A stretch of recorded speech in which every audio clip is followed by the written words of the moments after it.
This is Santanam from Officers IAS Academy, and in this video we will be looking at the test discussion for the third prelims test, which comprised of ancient India, art and culture and current affairs.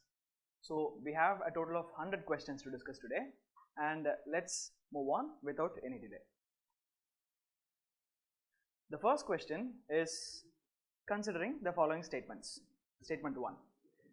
Earliest known inscription deciphered so far was the Harappan inscription. Second, evidence of burying the dead with tools, weapons, pottery and other belongings in the graves found in both northern and southern India. Now we have to consider which of these statements are correct, which are wrong, and select the appropriate answer. Now the first statement appears as if it is correct, but it is not. It says earliest known inscription deciphered so far was the Harappan inscription. While Harappan inscription is in fact the earliest known inscription, it has not yet been deciphered. So the first option, the first statement is wrong. Evidence of burying the dead with tools, weapons, pottery and other belongings in the graves found in both northern and southern India. This is correct. In the North India, it was done in Chalcolithic site. In the south, it is done in megalithic site. So this statement is correct. The answer is 2 only, B.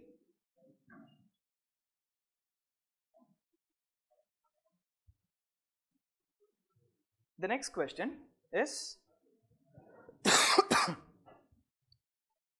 consider the following statements once again regarding Fa Hisen and Hyon Sang. Now the first statement is both of them, Fa Hisen and Hyon Sang, came to India to study Buddhism. This is correct. The second statement, Fa Hisen describes the condition of India in the age of Harsha. No, that's not correct.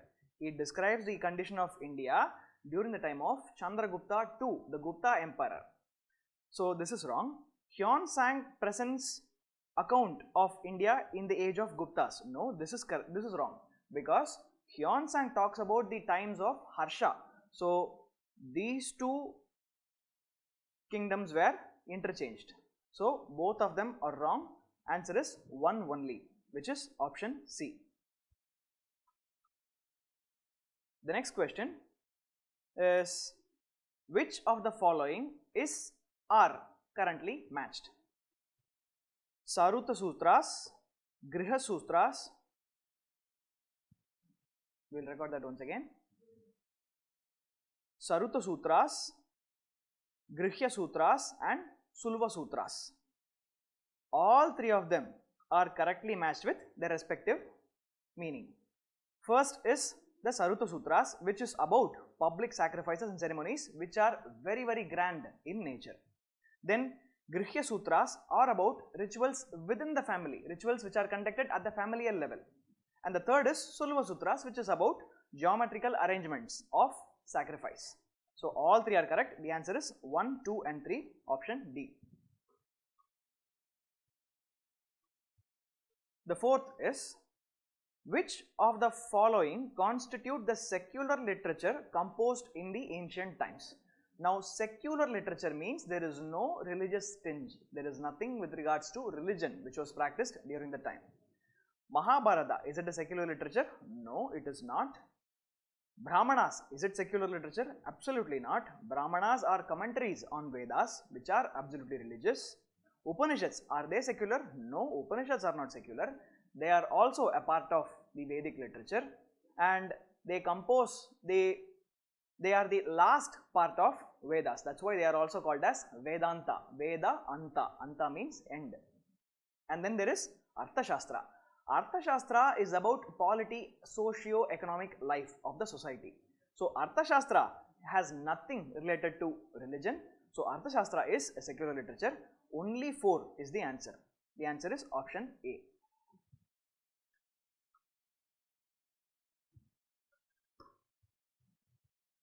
The fifth question, it is a factual question. Which of the following is the source of a code of Gentoo laws as translated work in English to understand Hindu law by colonial administration? The colonial administrators, when they came to India, they wanted to administer India as per the Indian laws and Indian traditions and customs. So they looked at a particular script, a particular scripture, and they understood that most of the laws which are being followed in the grassroots level, they are following this particular manuscript, and they translated that manuscript to English so that they can also interpret and they can in turn administer the society based on the indigenous laws. So that they named it as a code of Gentoo laws. Now of all of this, the code of Gentoo laws is actually Manusmriti. That is the answer. This is actually mentioned in NCERTs itself. It is straightly taken out of NCERT.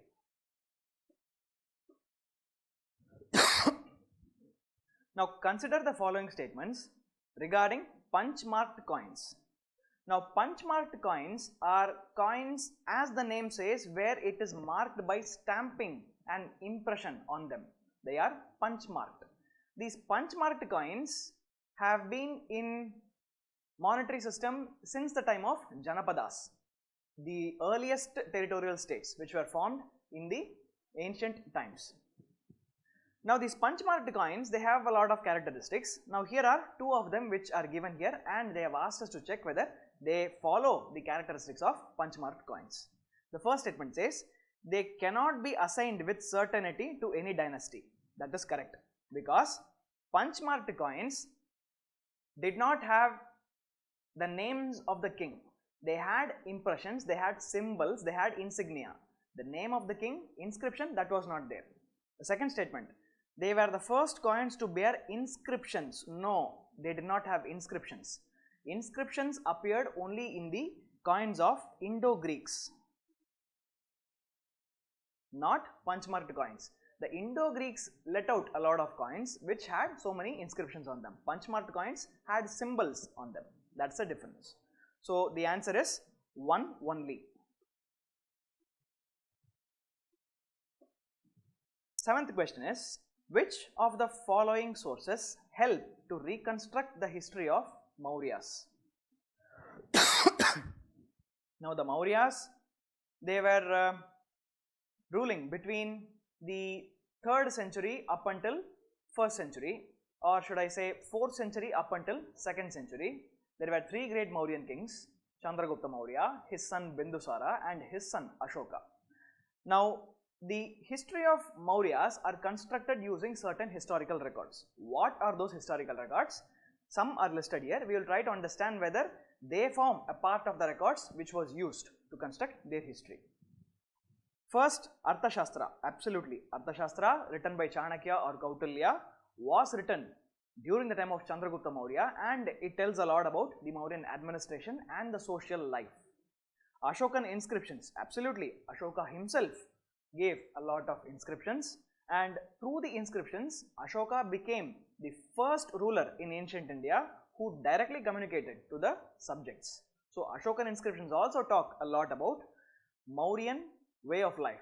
Ashoka tries to teach a lot of morality. Ashoka tries to propagate his idea of tolerance through his inscriptions. So through Ashokan inscriptions, we can construct a part of Mauryan history.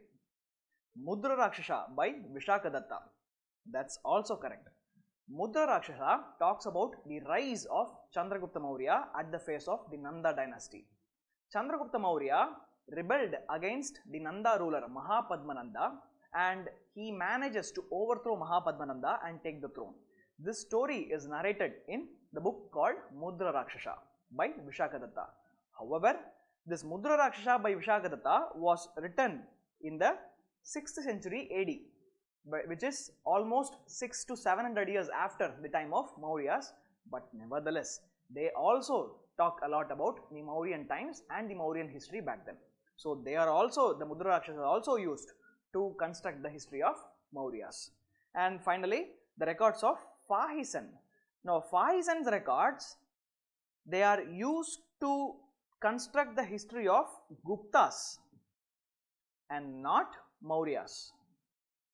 Gupta history was reconstructed in part with the help of Fahisan's records, but Mauryan history, no, because Fahisan came very late to India. Answer is 1, 2 and 3 only, which is option A. The 8th question also is statement question. First statement, the lower Gangetic Valley region really came into political prominence only during the time of Guptas. Is it correct? No, it is not, because the lower Gangetic region came into prominence even during the time of Mahajanapadas, because the Magadha Mahajanapada was actually residing in the lower Gangetic Valley only. The Magadha kingdom, earliest Magadha kingdoms, that of Haryanka dynasty, Shishunaga dynasty, then Nanda dynasty, they all were residing in the lower Gangetic region and having Pataliputra and Rajgir as their capital, which is again in the lower Gangetic region. This was more than 700 years to 800 years before the time of Guptas. When that's the case, you cannot say that it is only during the time of Guptas that these lower Gangetic region came to prominence. That's not correct. So, statement 1 is wrong. Statement 2. In ancient times, Vindhyas isolated the spread of culture and language between northern India and southern India. Well, that's not right either, because even though Vindhyas and Satpuras were huge barriers which divided the north and the south, cultural exchanges have been happening since ancient times, because we notice the presence of punch-marked coins in south of India, wherein which the punch-marked coins were was a part of the monetary system of the Janapadas and the Mahajanapadas, and those coins were excavated in south of India, meaning there has been cultural and material exchanges between the north and the south even in ancient times. So, the second statement is also wrong. The answer is neither 1 nor 2, D. The next question is again 2 statements. Tin was not locally available to the Harappans, so they had to import tin to make bronze. Is this statement correct? Well, it is correct, because the Harappans had very scarce resource of tin within their locality. Most of the tin was imported from Afghanistan, north of Afghanistan, and from Central Asia, and sometimes from the eastern part of India. The Harappan bronze is peculiar in comparison to Mesopotamian bronze and Egyptian bronze, because Mesopotamian bronze and Egyptian bronze has ample amount, or should I say optimum amount of tin in them. But Harappan bronze, due to the scarce availability of tin, their bronze is considered as slightly inferior than that of Mesopotamian bronze or Egyptian bronze. Harappans did not have tin in their locality. Second statement. Pre-Vedic people never tapped the rich copper deposits found in Rajasthan. Now, pre-Vedic means Chalcolithic. Chalcolithic people never tapped the rich copper deposits found in Rajasthan. Is the statement correct? No, it is not correct. Chalcolithic itself means copper plus stone. They certainly tapped copper resources from Rajasthan from Khetri mines. Khetri mines in Rajasthan. So, this statement is wrong, because it says they never tapped rich copper deposits. They certainly tapped. So, 1 is correct, 2 is wrong. Option is 1 only. Answer is A.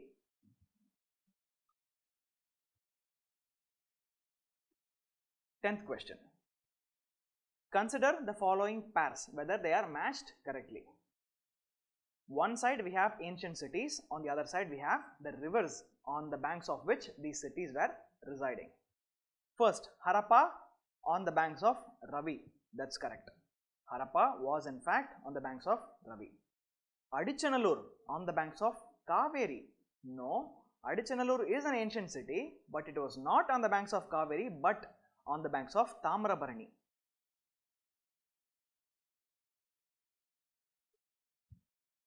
So, option 2 is wrong. It is not correctly matched.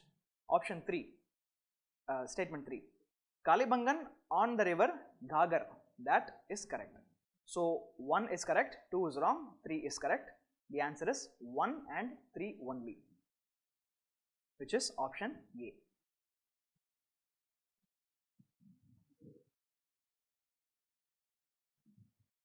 Which of the following Harappan sites are in India at present? So, this is a map based question, ancient India map.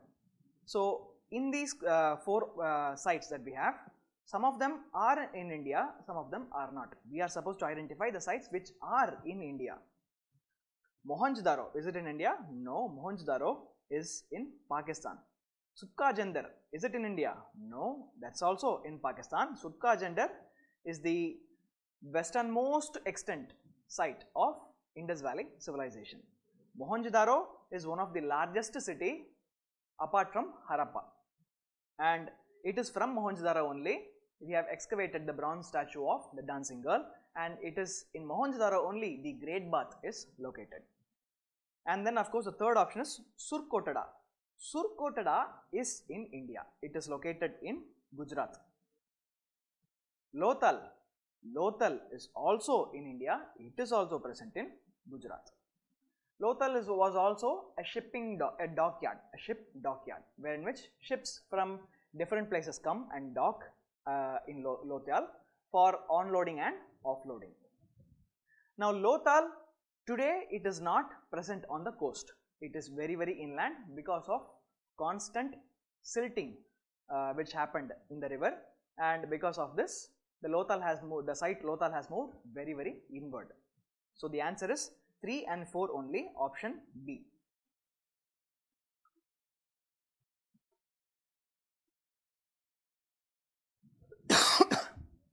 The 12th question, consider the following statements regarding Indus Valley civilization. Once again, IVC. The towns arranged in circular grid patterns with a citadel for ruling class and a lower town. Now, it says circular grid pattern. It is not circular grid pattern, it is rectangular or square grid pattern. The streets in Harappa and Mohenjo-daro cut each other at right angles. Therefore, the entire city was arranged in blocks. It cannot be circular, it is rectangular in shape. Then the second statement is, so the first statement is wrong. Second statement, walls raised in the towns show that floods took place annually by adjacent rivers. That's correct. We have evidence of walls and embankments being raised on the sides of rivers so that floods can be prevented. So that is correct statement. Statement 1 is wrong, 2 is correct. The answer is 2 only, option B.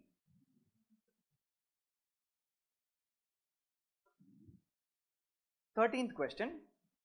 Consider the following statements regarding the Indus people's agricultural practice. The first statement is, they practiced canal irrigation extensively, they say. There are existence of canals being present in Indus times, but the key word here is extensively. Did they practice extensively? No, they did not practice extensively. It was present, but only to a particular extent. Second statement. So first statement is wrong. Second statement, they were the earliest people to produce cotton. That's correct. The cotton was produced in a place called as Meherga. This Meherga is a Harappan site. It is also considered as a Neolithic site. And this Meherga holds the evidence of the oldest known cotton cultivation on earth. So this is correct, and it is because of the production of cotton in Harappan cities that the Greeks refer to cotton as Sindon to denote Sindh. So second statement is correct, first statement is wrong. The answer is 2 only, option B.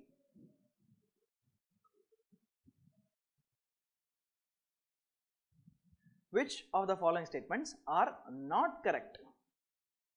Indus people were the first to use metal money for trade purposes.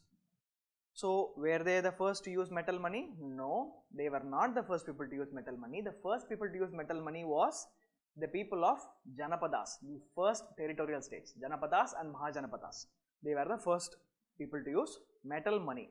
The Indus people were mostly focusing their trade on based on probably barter system. You give me this, I'll give you that.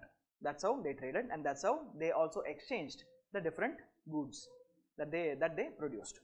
So the first statement is certainly not correct, meaning this is one of the correct options for this question. Second, they practiced navigation in the coast of Arabian Sea, and the answer is yes, they did practice on the coast of Arabian Sea, and this means this statement is correct, but we have asked which of the one which is not correct. So 2 cannot be the answer is 1 only. Here it is given 2 only, this is wrong, the answer is 1 only.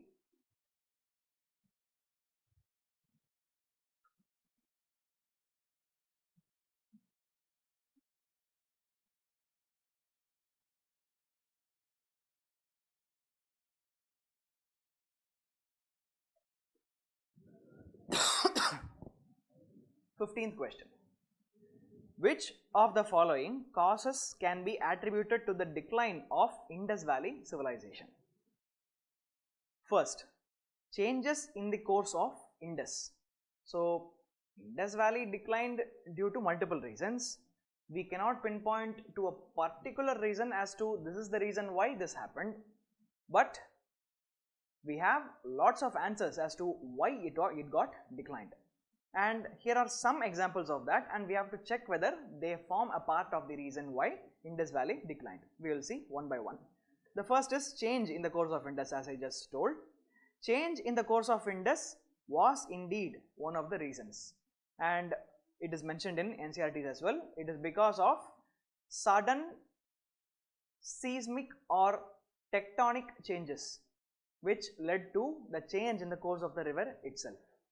Therefore, the river changed its course and the cities were either flooded or completely deserted. So that's one reason. Ecological imbalance, that's also correct, because of over exploitation of forests, deforestation, ecological imbalance created, and because of this the rainfall may have dropped, and because of the drop of rainfall, once again the economy is affected, and once the economy is affected, Indus Valley obviously would have declined. That's another reason. Floods, that's also correct, because it has been described by archaeologists that they have found multiple layers of deposition of silt in Mohenjo-daro, meaning the city has been built over and over on top of itself again and again, because of constant floods have come and they have devastated the entire city. So this is another reason. And finally, foreign invasion, that is also correct. And by foreign invasion, they mean about the invasion of Central Asian tribes. And during the time of Indus Valley civilization, the Central Asian tribes here mean that of Aryans. That is also considered as one of the reasons of the decline of Indus Valley civilization. So the answer is 1, 2, 3 and 4, which is option D. 16th question. Which of the following best describes the dasas and dasyus during Rig Vedic period? First option. Spies who are employed to keep an eye on unsocial activities. The Vedic people certainly employed a lot of spies, especially to ensure that there is no cattle lifting. Cattle lifting was a serious problem, and they employed a lot of spies to ensure that cattle was protected. But these spies, they were never given a proper definition or a term. They were never denoted with a proper definition. So this dasa and dasyu does not mean spies. It is a term used to denote copper and bronze. No, copper and bronze are denoted using the term called as IAS. This is used to denote metal workings of copper and bronze. That's not dasa and dasyu. People conquered by the Aryans who were treated as slaves. Yes, that is the answer. Dasas and Dasyus are locals who were conquered and subjugated by the Aryans who were treated as slaves. And finally, there is one other option we look at that also. Officers who enjoyed authority over a large land or pastoral grounds. These officers had a certain definition. They had a certain name. Their name is Vrajapati. So, A is not the answer, B is not the answer, D is not the answer. The answer is C. Now, Dasa and Dasyu, there are two terms here. They are both used to denote the indigenous people, but there is a difference between Dasa and Dasyu. See, Dasas are actually of Aryans only. They are actually Aryans, but who came before the first wave of Aryans in 1500 BC. It is only in 1500 BC the first wave of Aryans came to India. But before they came, some group of Aryans have come to India and they have settled in India. Those group of people are called as Dasas. Dasyus are non-Aryan people who are indigenous to India, who have always been present in India. That's Dasyus. Dasas and Dasyus both have been subjugated by the Vedic Aryans.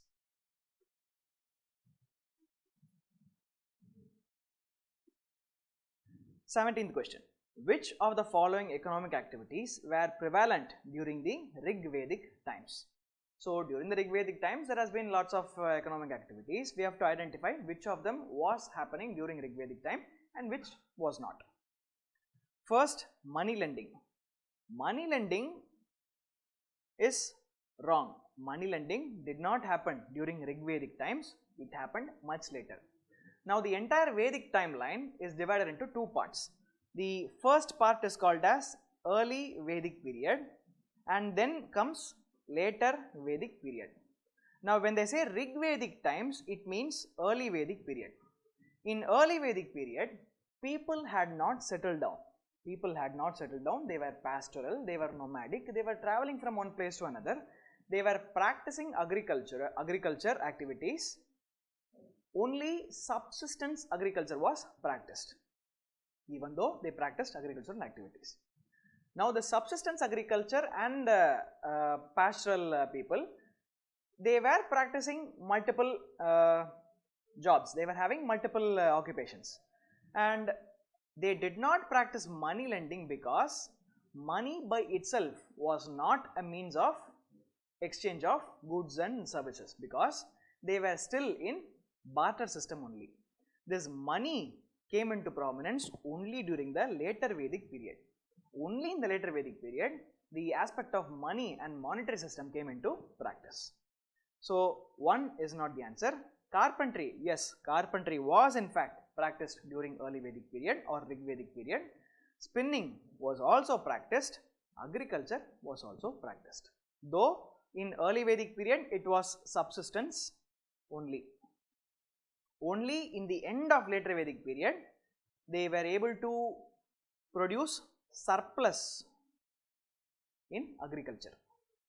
So, 1 is not the answer, 2, 3 and 4 is the answer, which is option C.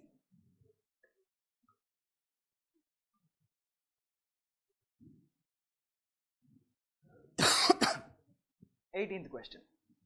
Which of the following is or are the characteristics of social life of people during the early Vedic period? Now, I have already told that the early Vedic period and later Vedic period are there. The early Vedic period ranges from 1500 BCE to 1000 BCE. The later Vedic period ranges from 1000 BCE to 700 or sometimes even 600 BCE.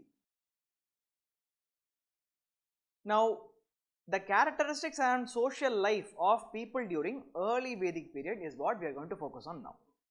First, women could attend popular assemblies. That's correct. Second, the practice of sati was absent. That's also correct. Third, matriarchal family system, that's not correct, because the society of Vedic times, be it in early Vedic period or later Vedic period, they were both patriarchal only, not matriarchal.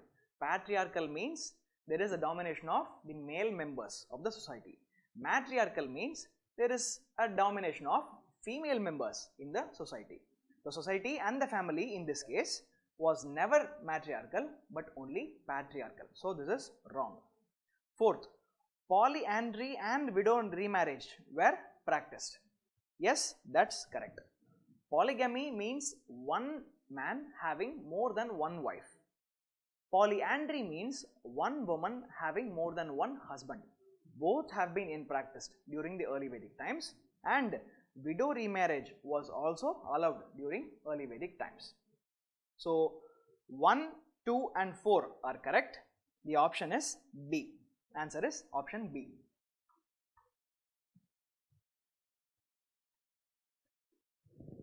Consider the following pairs. Atharvaveda. The Vedas are given on one side, and what the Vedas are related to are given on the other side. On one side we have Atharvaveda, Yajurveda and Samaveda, and let's see what they are related to, whether they are matched correctly.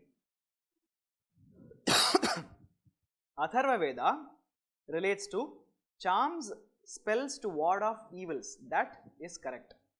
This Atharvaveda is supposedly subsumed by the Vedic society from the indigenous traditions and practices. And this Atharvaveda certainly talks about charms, spells to ward off evils, to cure diseases, and there is a lot of tantric and mantras are present in this Atharvaveda. Yajurveda. Now Yajurveda gives directions to perform rituals and ceremonies. That is correct. Yajurveda certainly lays a lot of details about how to perform rituals and ceremonies. Then there is Samaveda. Samaveda are prayers set to musical tone. That is also matched correct. Samaveda is very musical in nature, and the prayers of Samaveda, the scriptures of Samaveda are in fact set to a musical tone. So 1, 2 and 3, all 3 are correct. The answer is option A.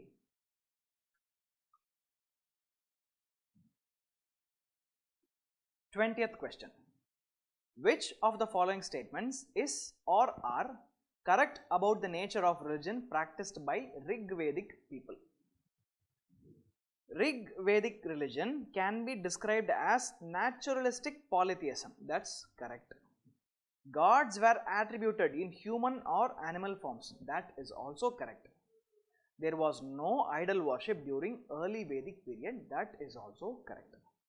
Naturalistic polytheism means they try to depict nature as different gods, and these gods were given human forms so that people are able to identify and associate themselves with that. And there was no idol worship at all in the Vedic religion, and this idol worship started only during the time of Guptas, not before that. So all 3 statements are correct. The answer is 1, 2 and 3, option C. Here it is given option A, it is option C.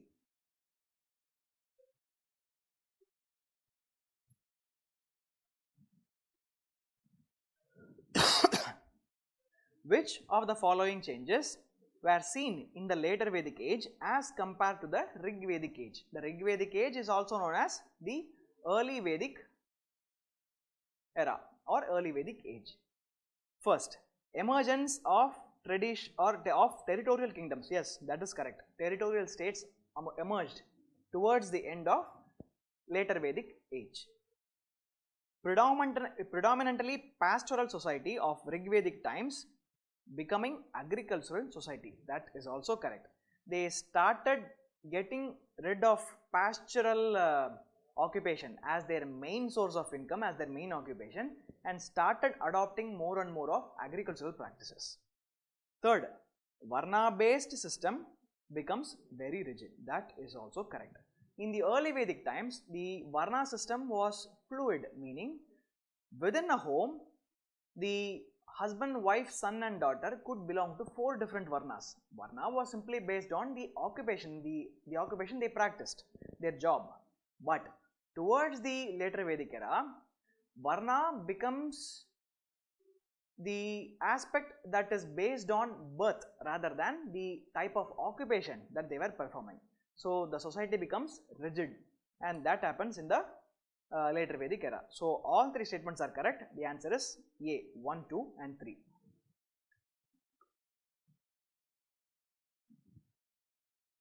22nd question. Which of the following can be attributed as cause for rise of Buddhism and Jainism? Now, Buddhism and Jainism are called as heterodox sects. They are called as heterodox sects because they are opposed to the orthodoxy of Vedic religion. Heterodox is the opposite of orthodox. And Buddhism and Jainism are not the only heterodox sects. There is also Ajivika, there is also Charavaka. There are multiple heterodox sects. But there are some reasons why this Buddhism and Jainism came and why they were successful. There are some statements here. Let's try to analyze these statements and identify whether they are actually the reason why the rise of Buddhism and Jainism was because of these facts given in these statements. Complex and expensive rituals of later Vedic period, that's correct. The rituals became very dominant in the later Vedic era, and rituals became very expensive. So large number of cattle were slaughtered and huge and expensive grand rituals were performed, which obviously led to a lot of expenditure for the common man. That was disliked, and that was also one of the pull factors towards Buddhism and Jainism. So statement 1 is correct. Spread of new agricultural economy in the north and eastern India, that is also correct. Agricultural economy was taking shape. The agricultural economy was moving forward in a very fast manner because the practice of using iron tools in agriculture has come into force, and using iron tools, forests were cleared at a very fast rate, and also plowing and tilling the land has become way more efficient, and because of this agricultural surplus was seen. Production in this the agricultural production was in surplus time and again, and it is because of this surplus only the material culture started in the later Vedic era. So this spread of new agricultural economy in the north and eastern part of India was going on, but the Vedic culture has been preventing inadvertently the spread of agriculture. How? By asking for huge sacrifices of the cattle which was present. When cattle was asked for sacrifices, that in turn did not allow the expansion of agricultural economy by the commoners. So that was also disliked by the common people, also known as the Vaishyas. So the spread of agricultural economy pushed the people towards heterodox sects, religions, which allowed them to keep their cattle and able to expand their life in terms of monetary benefits. Third, prevalent social discriminations, that is also correct. In fact, that is the single most important reason for the rise of Buddhism and Jainism. See, the Vedic religion was very discriminatory in nature. It initially was not, but it later on turned out to be very discriminatory, wherein which the topmost echelons were occupied by the Brahmanas and the Kshatriyas, while the Vaishyas and Shudras were left to fend off everything by themselves. And there was no scope for the Vaishyas or the Shudras to improve their social stature in the eyes of the premise of the Vedic culture. So they felt that they needed a place, they were looking for a place where they can expand their horizons and where they can have some amount of self-dignity. Buddhism and Jainism offered that, and they were happily embraced by the lower two echelons of the society, Vaishyas and Shudras. So all three options are correct. 1, 2 and 3 is the answer. Answer is option A. Question number 23. Which of the following statements regarding Jainism is not correct?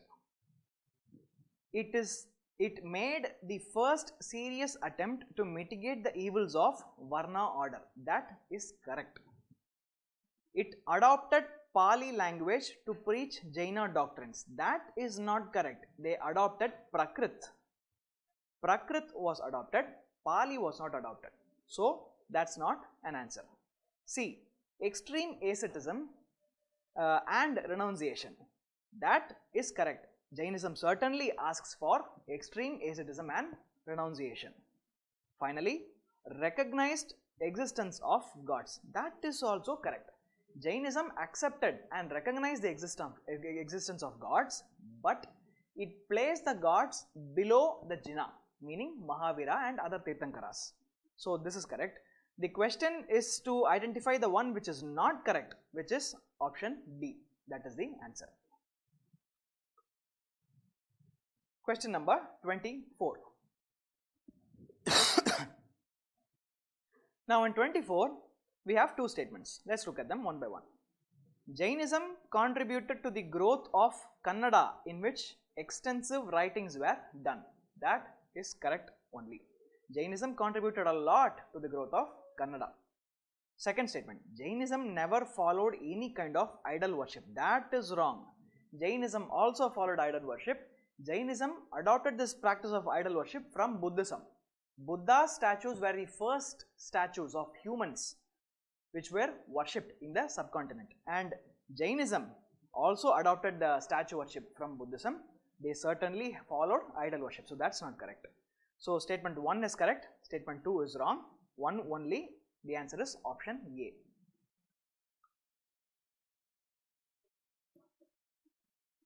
Twenty-fifth question. Which of the following statements regarding Buddhism is or are correct? First statement.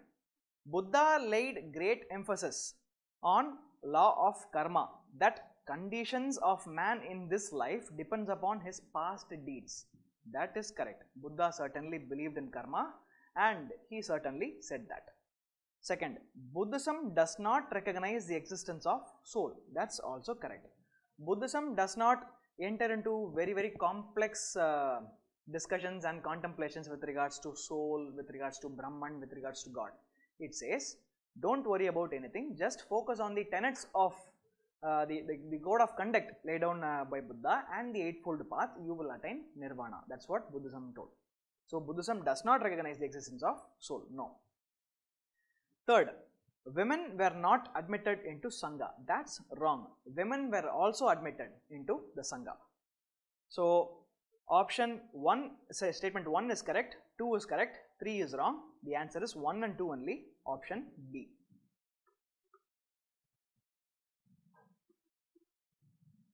Twenty-sixth question. Consider the following statements regarding Buddhist councils. The third Buddhist council was held at Pataliputra under patronage of Ashoka. That is correct. The second statement is the final version of Tripitakas was completed in this council. That is also correct. See, Buddhist council, there are 4 Buddhist councils. The first Buddhist council was held under the patronage of Ajatashatru. The second Buddhist council was held under the patronage of Kalashoka. The third Buddhist council was held under the patronage of Ashoka. The fourth Buddhist council was held under the patronage of Kanishka. So these are the 4 Buddhist councils, and in Buddhist councils what they did was they were trying to codify the different aspects and sayings of Buddhism, and all these things were said by Buddha himself. So they were codified, they were canonized using Pali literature, and they were written as books. These books are called as Pitakas. There are 3 Pitakas. It is Vinaya Pitaka, Sutta Pitaka and Abhidhamma Pitaka. So these are the 3 Pitakas. So in this question, both the statements are correct. The answer is C, both 1 and 2.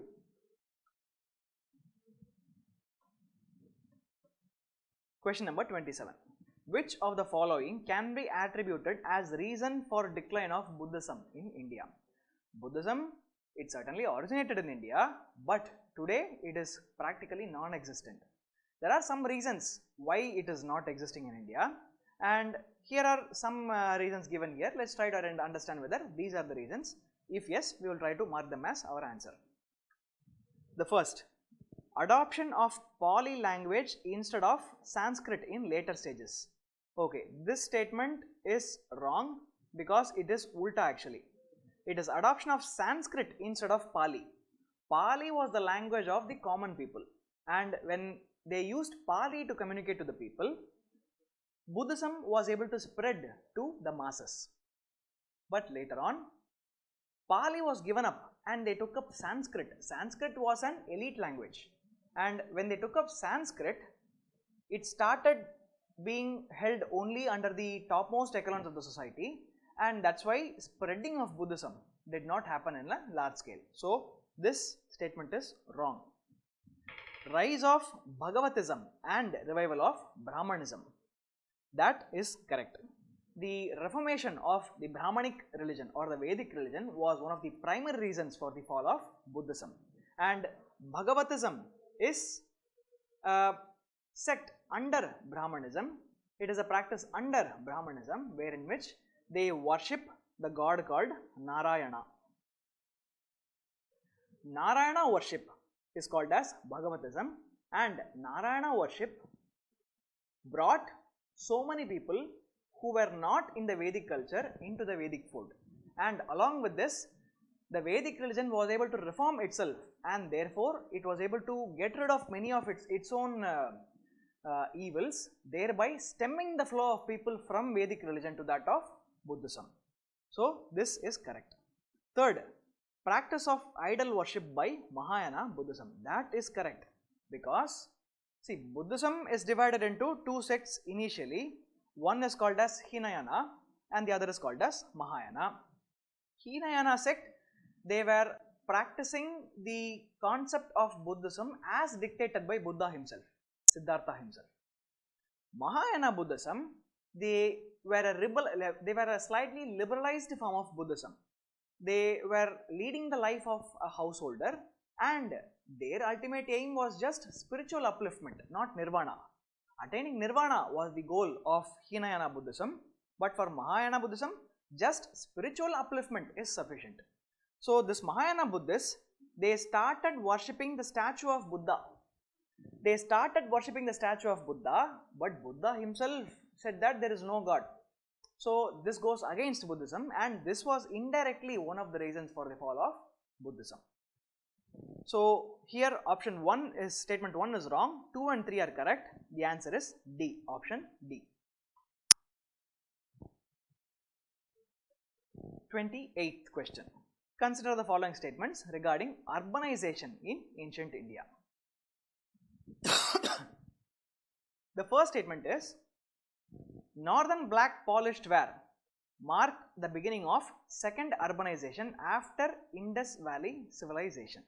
Well, that is correct, because Indus Valley civilization is considered as the first urban civilization in ancient India. After Indus Valley civilization declined, there was a period of de-urbanization, and this de-urbanization stopped and urbanization started once again only by the end of later Vedic era, in the beginning of the formation of Mahajanapadas and Janapadas, and they reached their maximum climax during the time of Mauryas. And it is during the time of Mauryas only this northern black polished ware was created.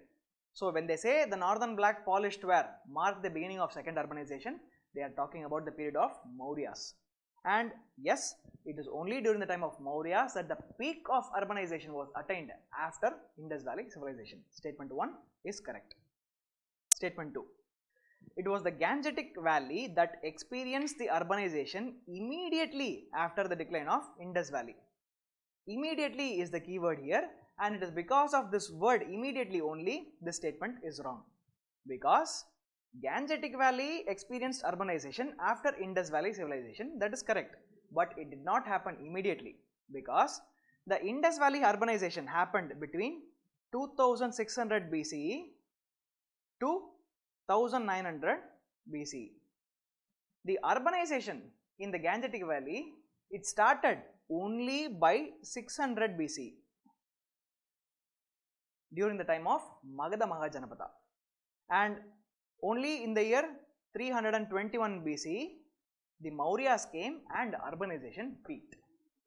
So there is a gap of more than 1000 years or 1500 years between the Indus Valley civilization's urbanization and the second urbanization in ancient India. So second statement is wrong, first statement is correct, answer is A, 1 only. 29th question. Which among the following were the reasons for the decline of trade from 6th century AD? So 6th century AD marks the end of Gupta era. Now towards the end of Gupta era, trade declined a lot, and trade declined a lot due to multiple reasons, and some reasons are given here. We will try to understand whether these are the reasons for the decline of trade. Decline of the Roman Empire, that is correct. The Roman Empire was declining by this time, and also the Romans were very angry at the people who were purchasing costly materials from India and China, because most of their gold and silver are being spent on buying materials like muslin cloth, pottery from India, silk and ceramics from China.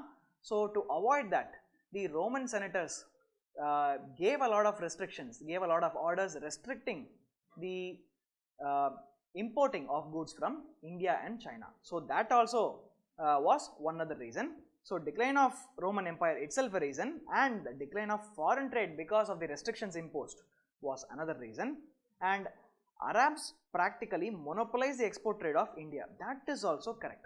By this time the Arab merchants were rising as the most prominent force in trade, in sea trade, and they monopolized the entire trade from India to any other country, and because of this the Indian traders could not find better alternatives or better price for their goods. That was also a reason for the decline of trade. So 1, 2 and 3, all 3 are correct. The answer is option D. Question number 30. Which of the following are the causes for the success of Magadha? Magadha was the first and the most successful Mahajanapata, and there were multiple reasons for it. Let's try to understand whether these are the reasons which are given here. First statement, it was Magadha which first used elephants on a large scale in its war. That is correct. Second statement, richest iron deposits present nearby its capital. That is also correct. It is with the help of elephants only they had a tactical advantage in comparison to the armies of their opponents. Therefore, they were able to win a lot of war and they were able to expand their territory. And iron deposits were available in plentiful right next to Pataliputra and Rajgir, the capital cities of Magadha Empire. So both statements are correct. The answer is both 1 and 2, option C. 31. With respect to Mahajanapatas, consider the following pairs. Now this is a factual question. There is nothing for me to explain here. It is just that you have to understand to which Mahajanapata, for which Mahajanapata, what is their capital and what is the current location. That's what you have to remember in your head. So here there are 3 Mahajanapatas given: Anga, Magadha and Kurus. And Anga, Bhagalpur, Magadha, Rajgir and Kurus, Delhi. All 3 are correct. The answer is 1, 2 and 3, option D. D for Delhi. 32. Consider the following statements regarding Mahajanapatas. Again, Rajas of Janapadas collected regular taxes. That would be correct. They collected regular taxes and these taxes are called as Bali. No, these are not called as Bali. Bali is voluntary taxes. I am wrong, but they certainly collected regular taxes. Agriculture production increased with the use of iron. That is also correct. With the use of iron, they were able to expand their agriculture. They were able to bring more forest land into agriculture, and because of this, they were able to produce surplus through agriculture.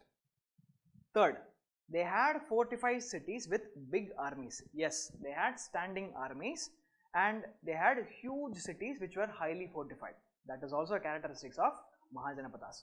All three statements are correct. The answer is 1, 2 and 3. Option D. D for Delhi. 33rd question. Which of the following are the effects of Alexander's invasion to India? Alexander came to India in the year 328 BCE or 326 BCE. So, in this time he came and annexed the northwestern frontiers of India. And after he annexed the northwestern frontiers of India, there are some political changes which happened. Mauryas came after the exit of Alexander. So, we will try to understand the implications of Alexandrian invasion in northwestern frontiers of India. So, first statement is Alexander's invasion paved way for the expansion of the Maurya Empire in that area. That is correct. It is because of the consolidation of the northwestern frontiers under one rule that Mauryas were able to go there and occupy them as a whole. Earlier, they were divided into petty states, very small states here and there. Alexander's invasion ensured that they were all brought under one principality, and Mauryans went and occupied that one principality as a whole. So, they controlled the entire northwestern frontier. Second, it paved way for direct contact between India and Greece. That is also correct. The exit of Alexander only paved way for future Greeks to come and settle down in the northwestern India, and Indo-Greeks are a particular example, and it is because of these Indo-Greeks only the Gandhara school of art, which is practiced in the northwestern frontiers of India back then, that was heavily influenced by Greek way of art. So, in Gandhara school of art, you will notice that Buddha appears to be wearing toga like that of a Greek. He appears to have curly hair like that of a Greek, and he appears very short in nature like a Greek, a Mediterranean. So, all these features, it all started only with the invasion of Alexander and annexation of northwestern frontier by Alexander. So, both statements are correct. Answer is C, both 1 and 2.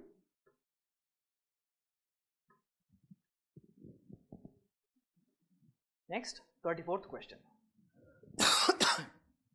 Consider the following statements with regards to Indus Valley civilization. So, we are going back once again. In general, every house in the cities consists of a courtyard and a well. That is correct. Elephants were not known to the people of Indus. No, that is not correct, because elephants were known to the people of Indus. We find seals depicting elephants in Indus cities, and it is also believed that elephants were domesticated in some parts of Indus, like some areas in Gujarat. That is also there. Cotton was produced for manufacturing textiles. That is correct. Mehergarh is a site where cotton has been found, and Harappans extensively used cotton clothes. Fourth, the street drains of Harappan cities were equipped with manholes. Absolutely correct. Harappan civilization is the only civilization amongst its contemporaries which gave so much of importance to sanitation and hygiene. Mesopotamian civilization and Egyptian civilization, they are contemporaries of Harappa, but they did not pay as much importance to drainage as Harappans did. They had drains. These drains were closed and they were equipped with manholes. These manholes were used for declogging and inspection. So, 2 is wrong. Statement 1, 3 and 4 are correct. The answer is option C.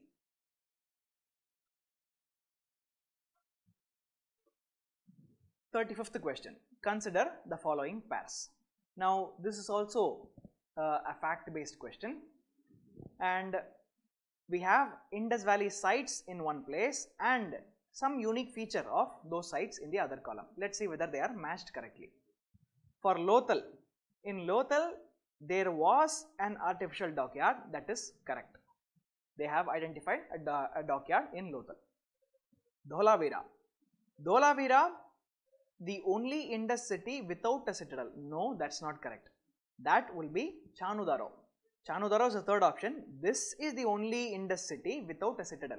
See, every Indus city has two parts, a citadel at the upper town and the lower town. Citadel is the place where the socially affluent class lived, the ruling class supposedly they lived, and the lower town is the place where the commoners lived. And Chanudaro is the only Harappan site which did not have a citadel. Then against Chanudaro there is something called as large water reservoirs. Now these large water reservoirs are found in Dholavira. So 2 and 3 they are mismatched. Dholavira has water reservoirs and Dholavira has evidence of water harvesting as well, because the land is arid. It is very difficult to have water source nearby. So that's why they practiced water harvesting. Kalibangan, fire altar is there. Yes, correct. Kalibangan certainly had fire altar.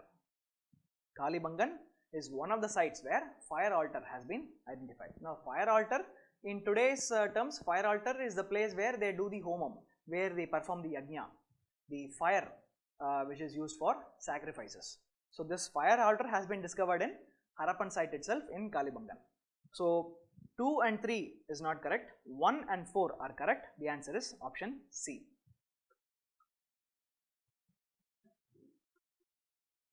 36th question. Which of the following are the major features of prehistoric rock paintings found in India? Now rock paintings have been found in India, in Bhimbetka and in so many other places. Prehistoric rock paintings, let's try to understand the statements. Painting seen in rock shelters in Lakhudiyar of Uttarakhand is an example for prehistoric paintings, they say. This is a correct statement. Rock paintings, rock shelters in Lakhudiyar, they certainly have paintings of prehistoric times. Second, no superimposition of paintings over the prehistoric rock paintings is found in India. This is a wrong statement.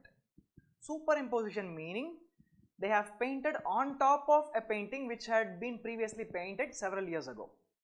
This has been found in India in several instances. So this statement is wrong. First statement is correct. The answer is 1 only, option A. 37th question. Consider the following about the Pala school of art. It developed in the Magadha region of southern Bihar in form of miniature paintings. This statement is correct. Miniature paintings are paintings which are not more than 25 square inch, and an object is depicted in a miniature painting at less than 1/6 of its actual size.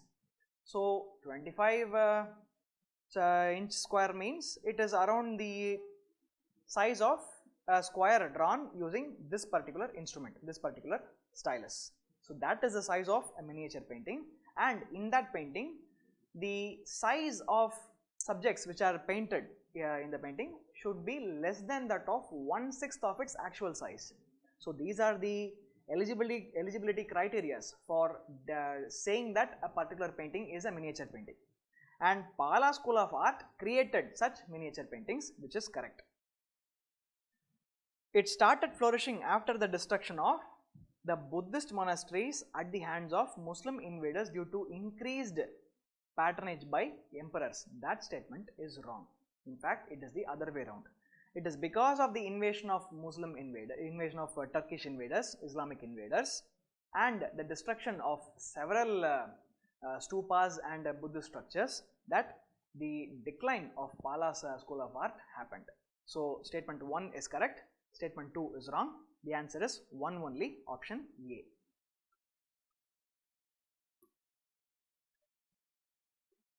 (38) Consider the following statements about the temple architecture in India. Shape of Vimana, Shikara, in the case of Nagara school, will be curvilinear, gradually inclining towards in a convex form. This statement is correct. Second, in Nagara School of Architecture, it has elaborate boundary walls or gateways. This statement is wrong because boundary walls or gateways are present only in South Indian architecture, especially Dravida. Third, Vesara style of temple architecture is a combination of northern and southern style originated during the time of Vijayanagar Empire. Now here is where the problem. The entire statement is correct up until it reaches this Vijayanagar Empire. It is not something which developed during the time of Vijayanagar Empire, but during the time of Chalukyas. Chalukyas of Badami. Only then this Vesara style was flourishing. So statement 1 is correct, 2 and 3 they are wrong. Answer is 1 only, option A.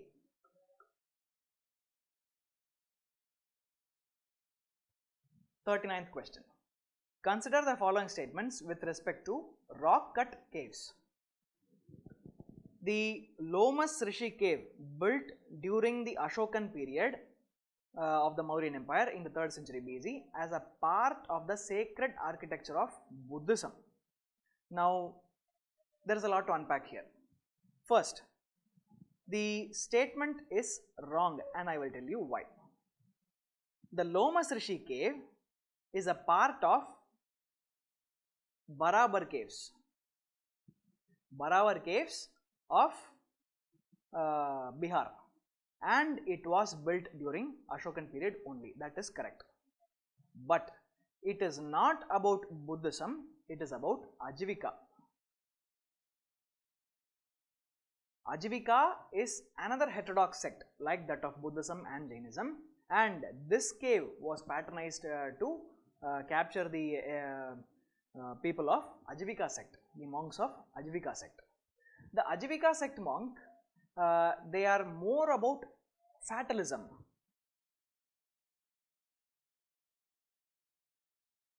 When I say fatalism, it means it is about fate. They believe that everything is predetermined, everything is based on fate. So you should not really try to be very like you should not try to think that you can control what can happen around you. So it is a fatalist school of thought. This Ajivikas only were patronized in this Lomas Rishi cave. So first statement is wrong. Second statement, Bhimbetka rock shelters, a World Heritage Site, are an archaeological site of the Paleolithic era. This is correct.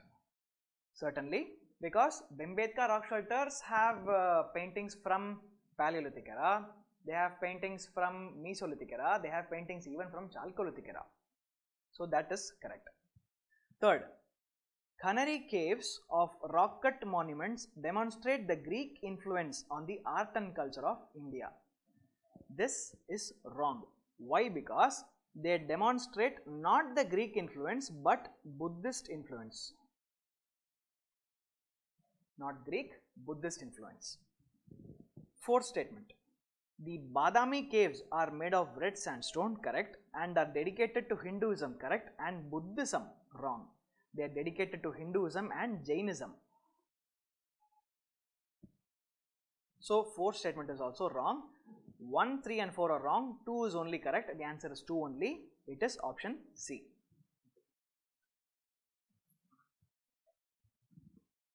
Fortieth question. Which of the following statements about Islamic architecture are correct? 1. Human worship and its representation were absent in the buildings and generally decorated richly in geometrical and arabesque designs. That is correct. Human worships, human idols and animal idols are absent because for obvious reasons. Islam is against idolatry. So it is not allowed in the practice of Islam. First statement is correct. Second statement, Charbagh style is the presence of square garden divided into 4 main parts by causeways in the center of which ran shallow water channels. This is also correct. There are 4 square gardens which are placed right in front of monuments in Mughal architecture. You would notice that Taj Mahal itself has 4 square gardens right in front of it. Humayun's tomb also has Charbagh style architecture. Then the third is Pitridura. Pitridura is a technique that Mughals used to conserve the water and to keep the temperature of places cool. No, that is not correct. Third statement is wrong. Pitridura is a technique where precious and semi-precious stones and glass is inlaid into rocks, marble rocks, wherein which they are able to form different designs in the rocks. Pitridura is heavily used in the construction of Taj Mahal. So, statement 1 is correct, statement 2 is correct, statement 3 is wrong. The answer is 1 and 2 only, option B. Next, we will go to question number 41. Now, 41st question, it is about considering the statements once again. It talks about a particular structure and it gives us clue. First, it was built by a Rashtrakuta king based on Chalukyan style of architecture. Okay. Second, it is a monolithic rock cut temple. Now, we can understand what they are talking about a little bit.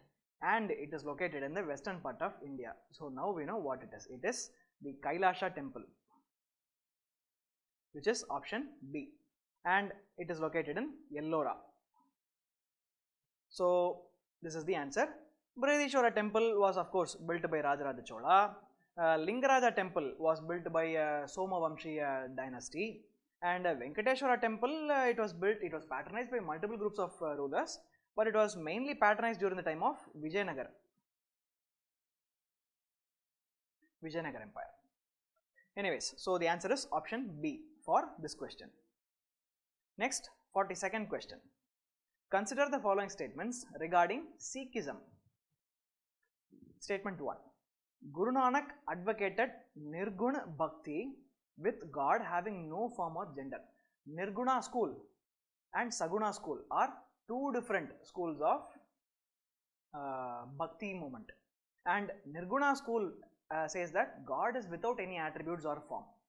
When that is the case, Nirguna school was also like patronized by Guru Nanak, was also, or should I say Guru Nanak was a part of Nirguna school, and the first statement is certainly correct. Second, Adi Granth Sahib contains the teaching of Sikh Gurus only, it says. No, not only. The statement is wrong, because Adi Granth Sahib is of course one of the, it is the holy scripture for the Sikhs. It contains the teachings of Sikh Gurus and it also contains the teachings of other Bhakti saints such as Kabir. So, lessons from Kabir is also present in Adi Granth Sahib. So, the second statement is not correct. 1 only is the answer, option A. Question number 43. Which of the following statements are related to the Hinayana Buddhism sect which are correct? Statement 1. This sect believes in the heavenliness of Buddha and propagated idol worship. That is wrong. That was done by Mahayana Buddhism and not Hinayana Buddhism. Hinayana Buddhists never did idol worship. They were simply following whatever Buddha told to the dot. Second, Pali, the language of masses, was used by Hinayana scholars. That is correct. Hinayana scholars used Pali, whereas Mahayana scholars used Sanskrit. That's where they differed. Third, it is a dominant form of religion in Cambodia, Laos, Sri Lanka, Thailand and Burma. This statement is also correct. Even though it is dominant in all these countries, today Hinayana sect is followed by very little amount of people. Less than 1% of all Buddhists are Hinayana Buddhists. So, the first statement is wrong, second and third are correct. Answer is 2 and 3 only, option B, B for Bombay. 44. In the context of Bhakti tradition of South India, consider the following pairs. First, Vashanas and poetic composition by Marathi saints in praising Lord Vittal. No, it is not matched correctly. Vachanas have a different meaning. Andal, a female devotee of Vishnu. Yes, Andal is one of the Alvars, the only female Alvar among the 12 Alvars, also known as the devotees of Lord Vishnu. 3. Anubhava Mandapam is the fountainhead of philosophical and spiritual experience. That is also correct. So 1 is wrong, 2 and 3 are correct. The answer is 2 and 3 only, option B, B for Bombay.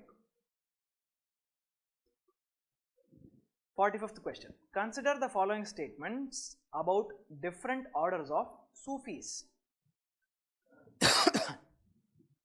The saints of Suravardi order lived in poverty and led a hermit life. They did not accept state service. This statement is wrong. The Suravardi orders, Silsila, the Suravardiya Silsila, they accepted patronage from rulers and they were leading a very comfortable life. That is the truth. So the first statement is wrong. Second statement.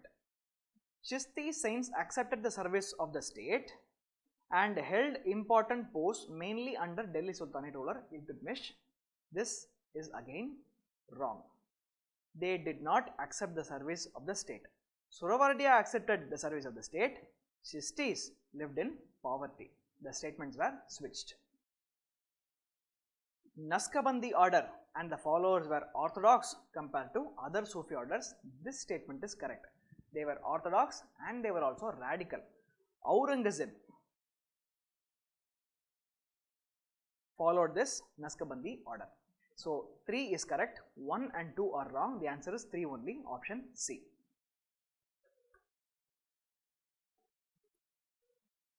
With reference to Thangam and Vedic texts, consider the following statements. Both Vedic and Thangam texts are religious in nature. That statement is wrong. Thangam literature are secular. They are not religious in nature. Second statement.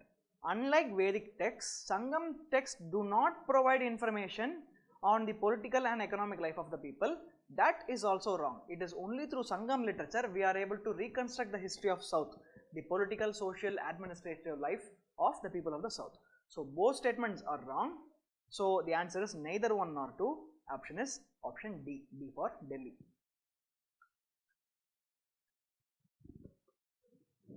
Question number 47.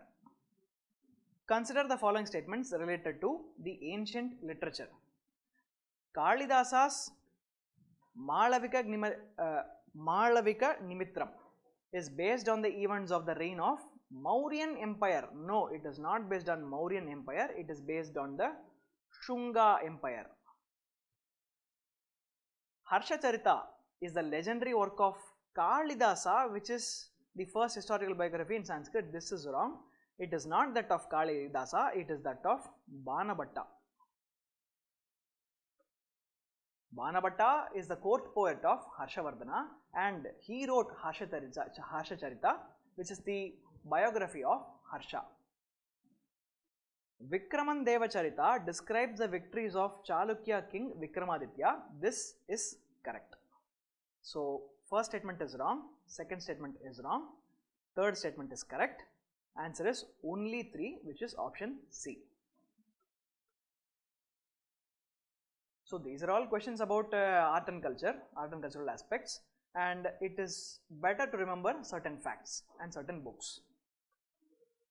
48th question. Consider the following statements. First, the Constitution does not recognize any tribal language. No, that is wrong. Constitution recognizes 2 tribal languages. One is Bodo and the other is Santali. These languages, tribal languages, are recognized by Constitution. English and Sanskrit are recognized under the 8th schedule of Constitution. That is also wrong. Sanskrit is recognized, English is not. So both statements are wrong. The answer is neither 1 nor 2. Option D, D for Delhi.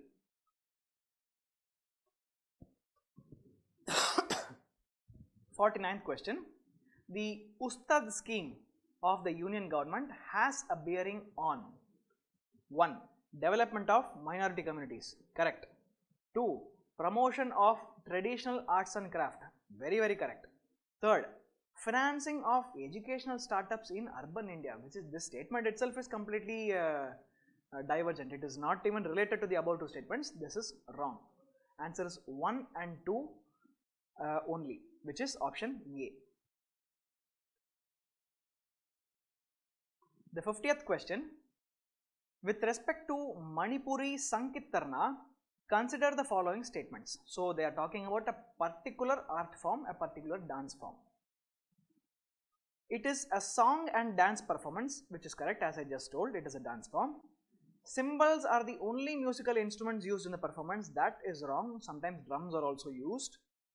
It is performed to narrate the life and deeds of Lord Krishna. That is correct.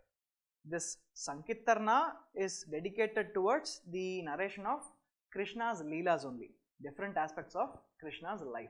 So, this is correct. 1 is correct, 2 is wrong, 3 is correct. 1 and 3 are the answer. So, it is the answer is option B, B for Bombay. Next is the 51st question, and from now on we are going to go to the current affairs portion of today's test. It is going to contain not just current affairs but also map based questions and international organizations. So, let us look at them one by one, starting with some international organizations. With reference to the Missile Technology Control Regime, MTCR, consider the following statements. MTCR is an informal political understanding among states that seek to limit the proliferation of missiles and missile technology. Their statement is absolutely correct. It is verbatim taken from the aims and objectives of the formation of MTCR. MTCR was established by G20 countries in 1965. No, it is wrong. It is established by G7 countries, not G20, G7 only. What G7 is, we will see in subsequent slides. India is a member of MTCR. That is correct. India very recently became a member of MTCR, and China is not a member of MTCR. So, 2 is wrong, 1 and 3 are correct. The answer is option A. 52. Which of the following organizations releases the Global Financial Stability Report? Global Financial Stability Report. Now, this is a factual question. You just have to remember which organization is releasing this report. The answer is IMF, International Monetary Fund, option D. The next question, 53rd question.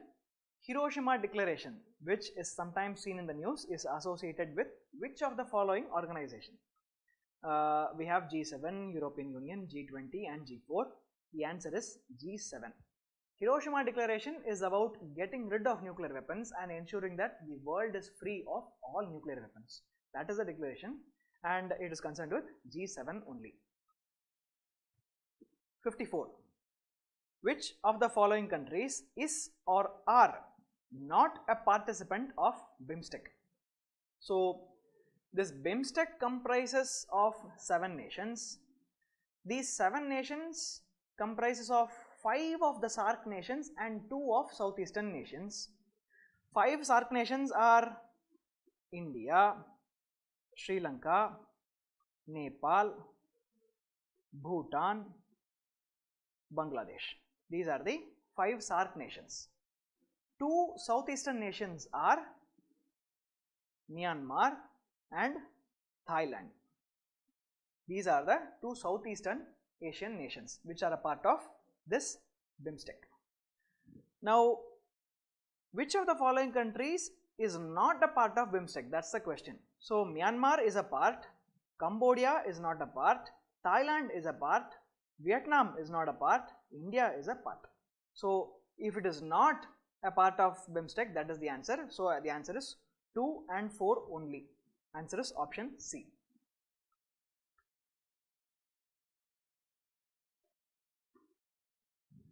Consider the following statements regarding the International Monetary Fund, regarding IMF. India is a founder member of IMF. The statement is correct. India is a founder member of IMF. Second, its role is to facilitate the expansion and balanced growth of international trade. which is again verbatim taken from one of the objectives of IMF. Third, its role is to promote exchange rate stability. That is also correct.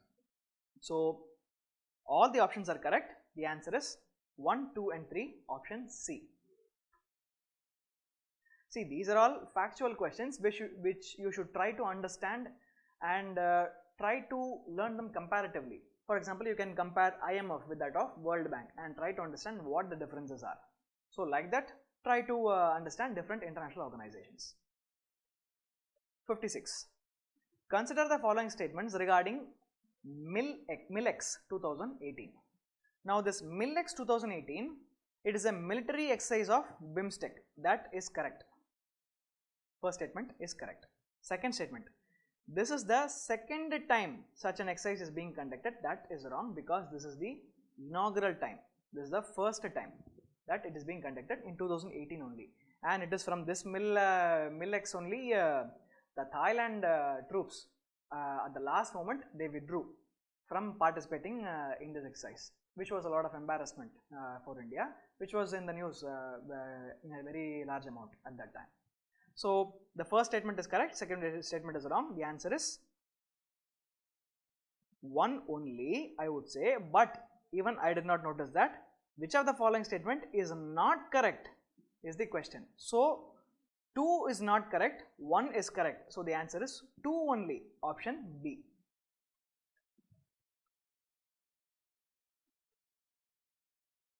'57. Which of the following countries is or are members of G7?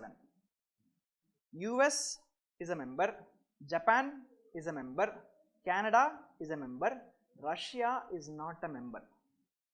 Russia used to be a member of G7, but then that was not called as G7, it was called as G8. But in 2014, Russia annexed Crimea.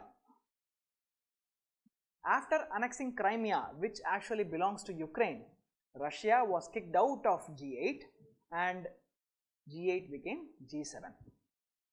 The answer is 1, 2 and 4 only, which is option C.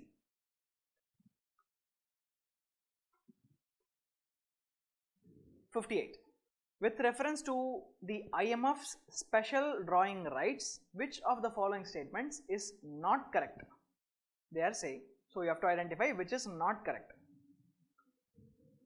SDRs are international reserve assets to supplement its member countries' official money reserves. That statement is correct. SDRs are used by developing nations to shore up their currency reserves without the need to borrow at high rate of interest. That is also correct. The SDR is a currency and a claim on the IMF itself. This is wrong. That is not the case. Because you will notice that the option A and option C, they themselves are contradicting each other. And option D, the latest currency to join IMF's special drawing rights, SDR, is Chinese renminbi, which is correct, also known as yuan. Yuan is the common term of referring to renminbi, but renminbi is the official term. Japanese dollar, British pounds and Japanese yen, British pound and American dollars are also a part of this SDR basket. Which of the following statement is not correct about the voting system in IMF? Once again, we are talking about IMF. Voting power in the IMF is based on quota system. Very much correct. Whichever country has the highest quota, their votes will have more weightage in comparison to a country which has lower quota. Quotas are denominated in SDRs, the IMF's unit of account. This statement is also correct. Voting power in IMF is based on consensus. Now, option A and option C are contradicting each other. Only one of them can be correct. Option A, I have already told that it is correct. So, option C is certainly wrong. It is factually wrong. Quotas determine the maximum amount of financial resources a member is obliged to provide to the IMF. That is also correct. The question is about identifying the statement which is not correct. So the answer is option C.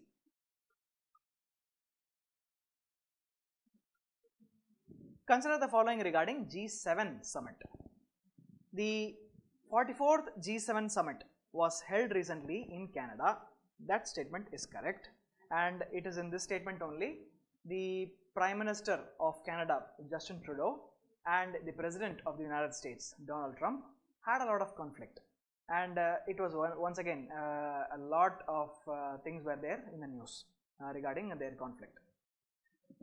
Second statement. The summit focused on gender equality, climate change, oceans and clean energy. This is also correct. So both statements are correct. Both 1 and 2 is the answer, option C. Regarding the South China Sea dispute, China claims complete sovereignty over which of the following island chains? So South China Sea dispute has been in the news for a very long time now, and it is getting resolved little by little, but nevertheless there are still so many issues which are pending, and China has laid claim to a lot of islands in South China Sea. It has certainly laid claims for the Parcels Island. It has laid claim over the Spratleys Island, but Honshu Island no, because Honshu Island is a part of the Japanese archipelago. It is one of the islands of Japan. So for that China has not laid any claim, and Honshu is a part of Japan. So the answer is 1 and 2 only, which is option C.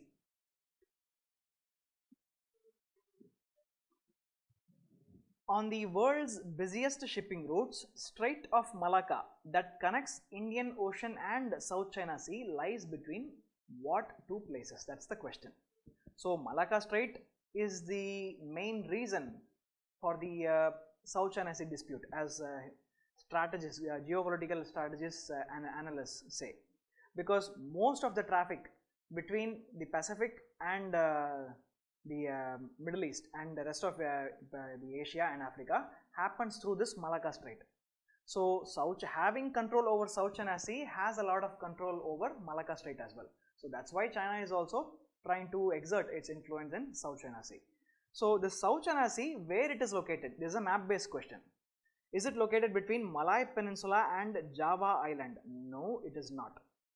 Nicobar Islands and Sumatra Island? No, that's also wrong. Malay Peninsula and Sumatra Island, that is correct. Nicobar and Java Islands, not at all. That's not there in the vicinity at all. So Malay Peninsula is here, Sumatra is here, Malacca Strait is here, Java is here. So this is how the locations are roughly. So this Malacca Strait is between Malay Peninsula and Sumatra. 63. South China Sea borders which of the following countries? Vietnam, Brunei and Laos. Now South China Sea is bordering which of the following countries is the question. Now I can very well eliminate Laos immediately because Laos is a landlocked country. So Laos cannot be the answer. So wherever Laos is there, wherever option 3 is there, I can remove it. So A is not the answer, C is not the answer, D is not the answer. The answer is 1 and 2 only, B. 64. 10-degree channel separates which two islands? This 10-degree channel, Lakshadweep Islands and Maldives Islands, that is not correct. Amini Islands and Kannanur Islands, that is also not correct. Andaman Island and Nicobar Island, this is correct. Little Andaman and South Andaman is wrong. The answer is option C only. While you get the explanation, you will have a detailed map in there. Please refer to that map.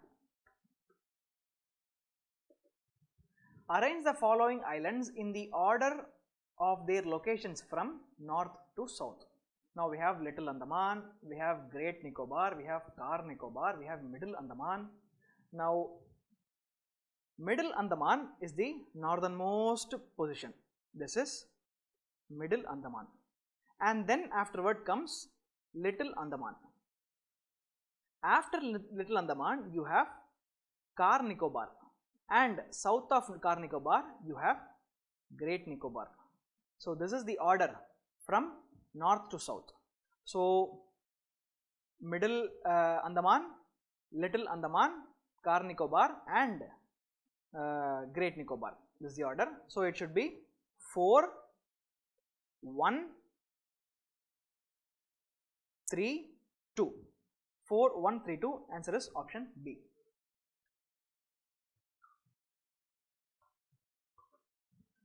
With reference to Assam, which of the following countries shares international border? Once again, a map based question. Now, Assam shares border with Nepal and Bhutan. It shares border with Bangladesh and Bhutan. It shares border with Myanmar and Bangladesh. It shares border with Nepal, Bhutan and Bangladesh. Well, first of all, Assam certainly does not share a border with Nepal. Nepal and Assam is very far away. There is West Bengal in between them, so they cannot share a border together. Assam does not share a border with Myanmar, so that is also not an answer. And since Nepal is also not an answer, option D will not be there. The answer is option B, Bangladesh and Bhutan only. So once again, you will be getting the explanation, and you have your atlas with you. So please refer to those atlas and identify which are the bordering countries for Assam. 67. Arrange the following hills in order of their locations from west to east. So we have to arrange them from west to east. So in the westernmost we have this Garo hills, and next to Garo we have Kashi hills. Next to Kashi we have this Jainita hills, and then further away we have Naga hills. So it should be 1, 4, 3 and 2. That is the answer. 1, 4, 3 and 2, option C. Please refer the map for this question as well. 68. With reference to river Teesta, consider the following statements. The source of river Teesta is the same as that of Brahmaputra, but it flows through Sikkim. The statement is wrong. Brahmaputra originates in Tibet, very close to Manasarovar, and Teesta originates in northern part of Sikkim itself. So that is not correct. River Rangit originates in Sikkim and is a tributary of river Teesta. This is correct. This is a geography question, map based question, which is correct. Teesta flows into Bay of Bengal on the border of India and Bangladesh. This statement is wrong, because Teesta flows into Bangladesh. That is correct. It flows into Bangladesh and it joins Brahmaputra river, and Brahmaputra river flows into Bay of Bengal. Teesta does not directly flow into Bay of Bengal. So the third statement is wrong. The answer is 2 only, which is option B. B for Bombay.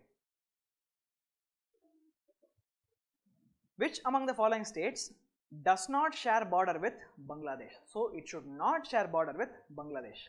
Mizoram, it certainly shares. Tripura, it certainly shares. Nagaland does not share. Nagaland shares border with Myanmar, not Bangladesh. Once again, refer to the atlas. And Tripura actually shares more border with Bangladesh than it shares with other states of India. So that's how much Tripura is sharing border with Bangladesh. So the answer is only 3, which is option C. 70. Which of the following Indian states share border with Bhutan? So Arunachal Pradesh, it certainly shares border with Bhutan. Assam, it also shares borders with Bhutan. West Bengal, does it share a border with Bhutan? It shares border with Bhutan. Sikkim shares border with Bhutan, and Bihar does not share a border with Bhutan. So Bihar shares border with Nepal but not with Bhutan, because West Bengal territory cuts off Bihar from sharing border with Bhutan. So the answer is 1, 2, 3 and 4. It is option C.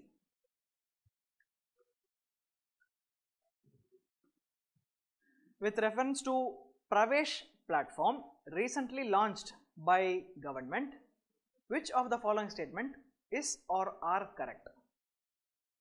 The portal is designed to bring about flexibility in utilization of domestic coal. No, that is wrong. That is some other app, which was some other portal which was designed. A new R&D organization to serve the future technology needs of railways, that is called as Sreshta. A single window integrated environmental management system. This is correct.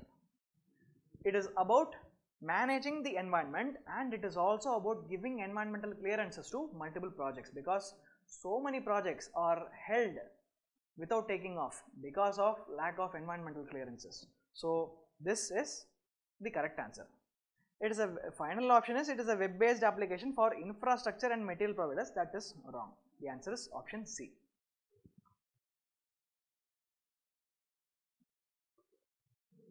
The term TrackFin is in the context of what?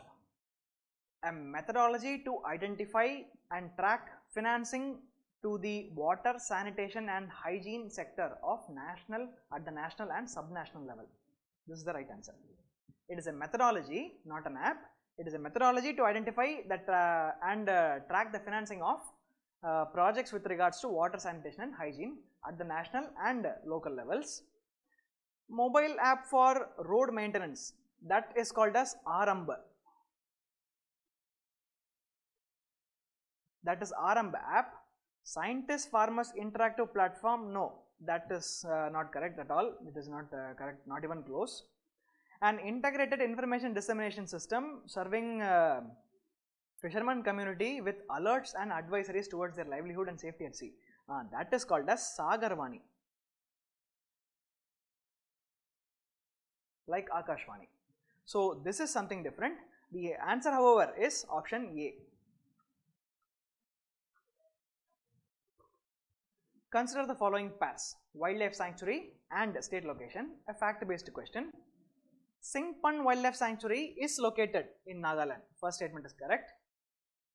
Nauradehi Sanctuary is not located in Maharashtra but located in Madhya Pradesh.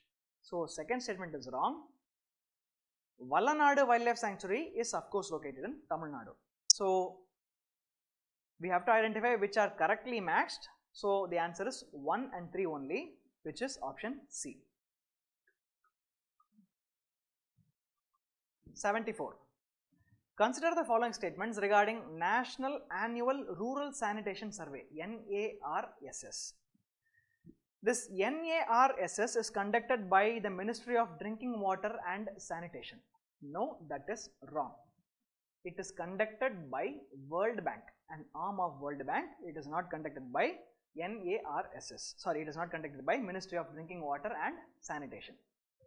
Swachh Bharat Mission is the first sanitation program in the country to measure outcomes, or of course open defecation free, instead of outputs alone.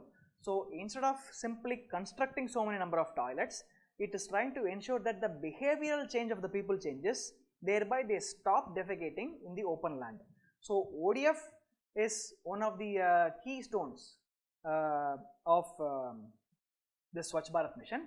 And the second statement is correct. The answer is 2 only, option B, B for Bombay. 75th question. Regarding shale gas exploration, consider the following statements. Shale is a sedimentary rock which is rich in organic material. The statement is correct. No shale gas reserve is found in the Kaveri basin. This is absolutely wrong. It has been identified in Kaveri basin. It has been identified in Krishna Godavari basin. There is a KGD6 basin. It is a block given for exploration of natural gas. So this is correct. And it is also found in Ganga basin. It is also found in Assam. So the shale gas reserve is certainly found in Kaveri basin. The second statement is wrong. First statement is correct. Answer is 1 only, option A. 76. Regarding STA1, also known as Strategic Trade Authorization 1, the status given to India by USA, which of the following statement is correct? So, we are going to identify what statements are correct in terms of STA1. India can import large segments of technologies of dual use. When they say dual use, it means defense and civil space. Under STA1, the statement is correct. India can import and use the technology for defense as well as civilian usages for itself. This STA1 is usually given to countries which are a part of all four regimes, the NSG, the MTCR, the Wassenaar arrangement and the Australia group. So, when a country is a member of all four of them, this STA1 status is avoided by the United States. India is not a part of NSG, but nevertheless, US considers India as a country which has already abided by all the non-proliferation rules. So, STA1 status has been awarded for India, and in that case, India has been awarded STA1 status, and this technology can be used for civil and defense purposes. Second statement, India is the only Asian country to get STA1 status. This statement is wrong. India is the only South Asian country, not Asian country, because already Japan and South Korea have STA1 status awarded by the United States. So, first statement is correct, second statement is wrong. The answer is one only, option A. 77. Oxytocin, sometimes seen in the news, is related to which of the following? A hormone that is excessively used to extract more milk from the cows. Here itself the answer is there. That is the correct answer. Option B, C and D talks about used to increase the lifespan of animals. That is wrong. Antibiotic used in poultry industry causing antimicrobial drug resistance. That is also wrong. Antibiotics used in poultry is causing antibiotic resistance, but oxytocin is not an antibiotic. A hormone that is excessively used in fattening of animals for meat. No, that is also wrong. It is used to extract more milk from cows. And oxytocin has a lot of problems for human health as well. It increases the chance of breast cancer. It causes impotence amongst males in humans. So, it is a region of concern, and that is why it has been in the news very, very frequently. It also reduces the lifespan of the animal. So, 77th question is done. Let us go to the 78th question. Consider the following statement regarding Defence Acquisition Council, DAC. The DAC is chaired by the Prime Minister. The statement is wrong. It is chaired by the Defence Minister only, not Prime Minister, Defence Minister. DAC will give clearances for acquisition of equipments that are imported as well as produced indigenously. It is correct. So, first statement is wrong, second statement is correct. The answer is 2 only, option B, B for Bombay. Consider the following statements regarding Giant Meter Wave Radio Telescope. This Giant Meter Wave Radio Telescope is used for investigating a variety of radio astrophysical problems ranging from nearby solar system to the edge of observable universe. This statement is correct. It is maintained and controlled by NASA. No, that is wrong. It is maintained and controlled by National Center for Radio Astrophysics located in Pune. So, first statement is correct only. Answer is A, 1 only for this question. 80. Consider the following statement on 10th BRICS summit held recently. First, the summit was held in Wuhan in China. No, the statement is wrong. It was held in South Africa in Johannesburg.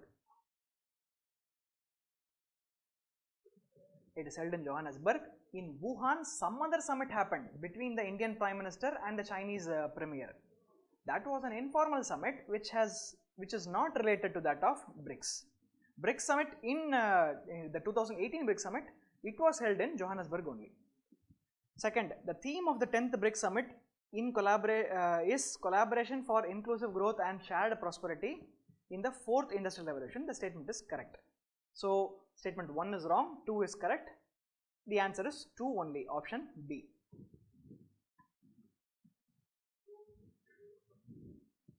Question 81. Consider the following statements regarding Dal Lake. Dal Lake is in Kashmir, and this Dal Lake, the floating gardens in Dal Lake is known as Rad. This statement is correct. Dal Lake is an artificial lake. That is wrong. It is a natural lake only. So 1 only is the answer. Option A. Statement 1 is only correct. 2 is wrong. Option A is the right answer. 82. Identify the correctly matched pair. Arsenic, Blackfoot disease. It is correct. Cadmium, blue baby syndrome. No. Cadmium causes itai itai. Itai itai is a Japanese word, and cadmium poisoning causes itai itai. Nitrate poisoning causes blue baby syndrome. And fluorosis is caused by fluorides. Excessive of fluorides in the water or in any food material. So it is not caused by mercury. The answer is A only. Option A. 83. Consider the following statements. Most of the world's coral reefs are in tropical waters. It's a correct statement. More than 1/3 of the world's coral reefs are located in the territories of Australia, Indonesia and Philippines. This is also correct. It is also located in Central Asia. It is located in parts of India. In the Gulf of Mannar in the south of India, it is a coral reef. It is a coral bioreserve, and it is present in parts of Latin America and Central America. Coral reefs host far more number of animal phyla than those hosted by tropical rainforests. This statement is correct. There are 34 animal phyla, of which 32 are found amongst corals and only 9 in tropical rainforests.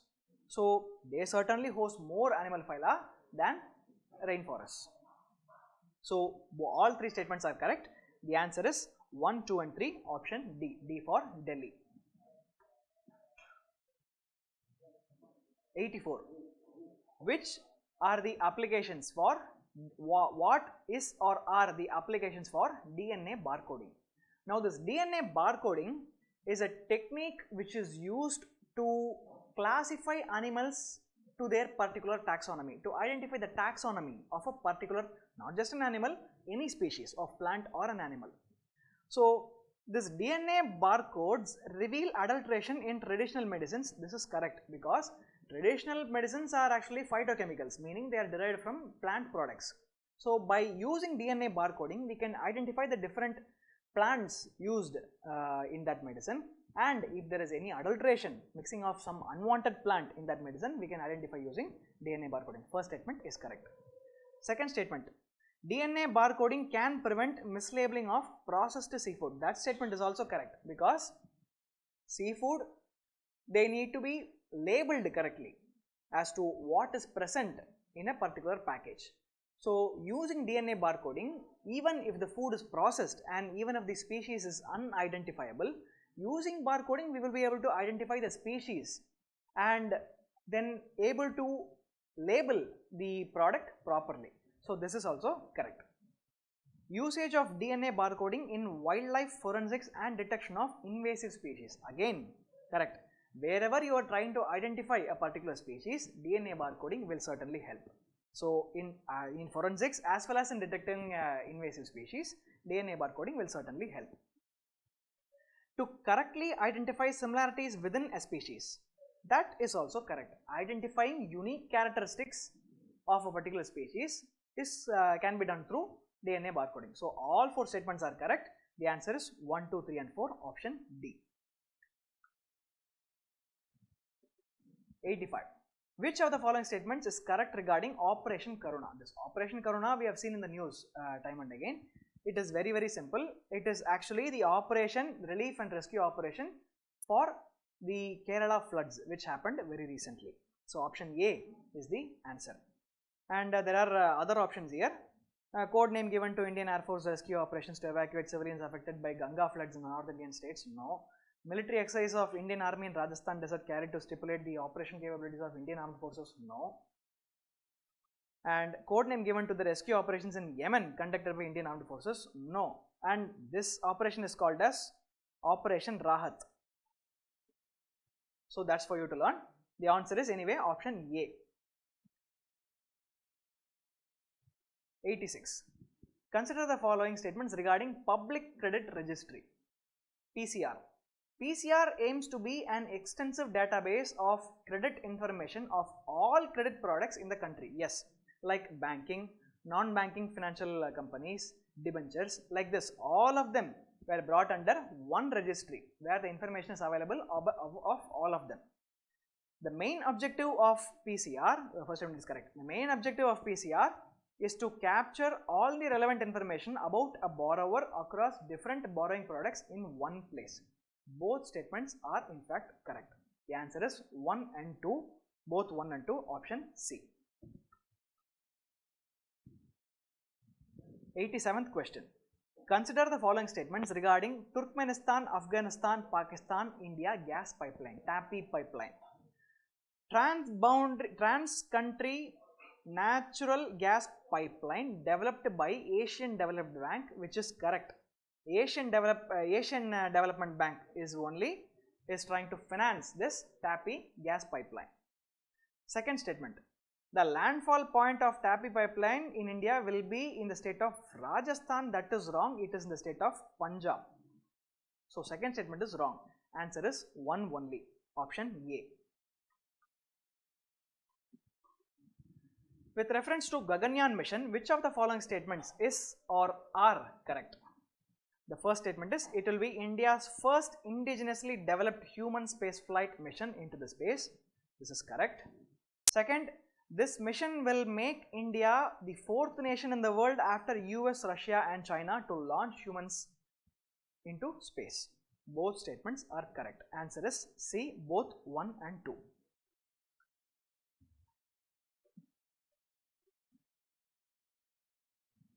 '89. Mahadayi River rises in Bhimgad Wildlife Sanctuary, which on entering Goa becomes Mandovi. The statement is correct. Mahadayi River has its catchment area in Karnataka and Goa only, it says. If it is not for only, the statement would be right. The statement is wrong because it is present in Karnataka, Goa and Maharashtra. So second statement is wrong. Answer is 1 only, option A.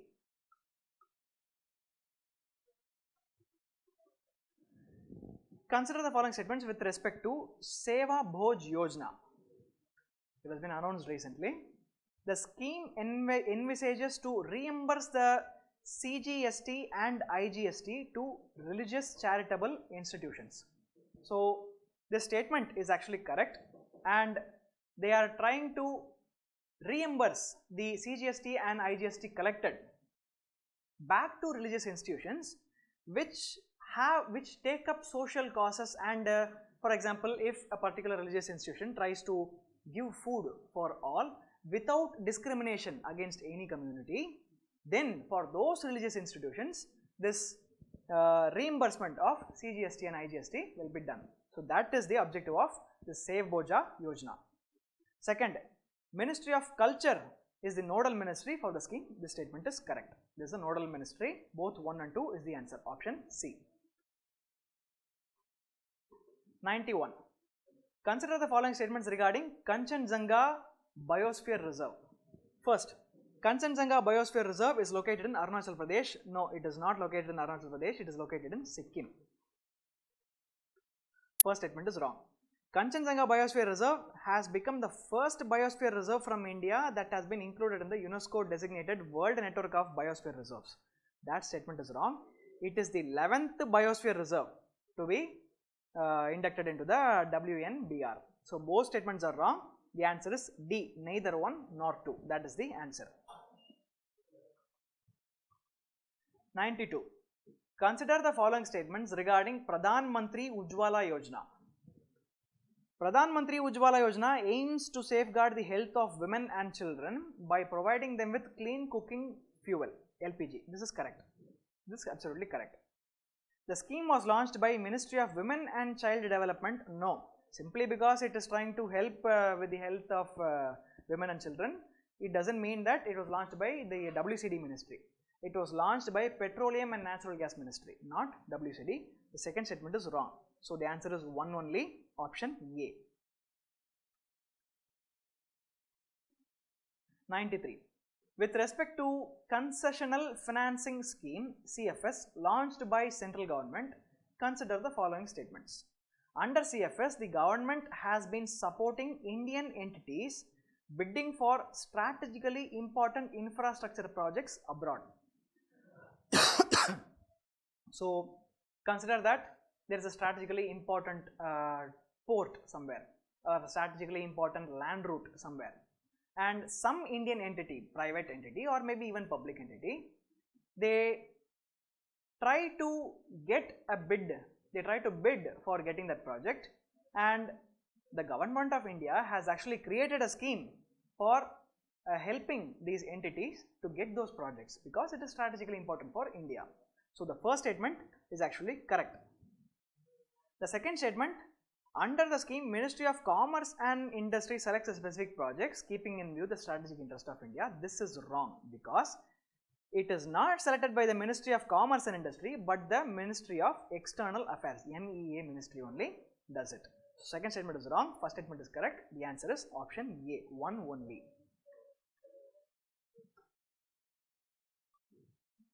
94. Globally, there has been a greater policy change to use biofuels as a substitute for fossil fuels to reduce emissions. In this context, which of the following is or are correct regarding ethanol blending? Now, first statement is maximum of only 5% of ethanol has to be blended with petrol. No, that is wrong. It goes up to 20% of blending with ethanol. Now, if ethanol is used more, then the emissions are reduced because ethanol burns without having any toxic emissions. So if more ethanol is mixed with petroleum, then we will have a cleaner fuel as it is described, as it is propounded. So first statement is not correct because 20% is the target to achieve. Ethanol can be produced from wheat, broken rice, rotten potatoes. The second statement is correct. So the answer is 2 only, option D. 95. Regarding Ayushman Bharat scheme, consider the following statements.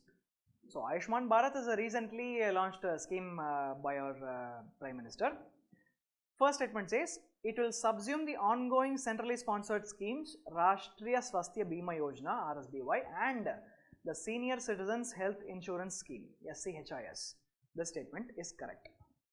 Beneficiary covered under the scheme are not allowed to take cashless benefits from any private hospitals across the country. This is wrong because they are allowed to take benefits from any private hospital or government hospital across the country.